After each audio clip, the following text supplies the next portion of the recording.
Le echas aceite, le lubricas por acá y según tú, limpias por acá. Y piensas que con eso todo va a estar bien, pero sigues escuchando ese ruidito.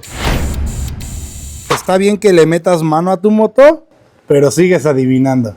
Por eso creamos Reto Radashi. 2 días que te darán métodos, guías y estructura. Día 1, lubricación, tracción y frenos. Día 2, carburación, punterías, filtro y bujía. No necesitas experiencia, no necesitas ser mecánico, solo necesitas tu moto y ganas de entenderla. Te voy a ayudar a dejar de adivinar y a que empieces a entender tu moto. Si quieres uno de los 15 lugares que tenemos disponibles, comenta la palabra reto.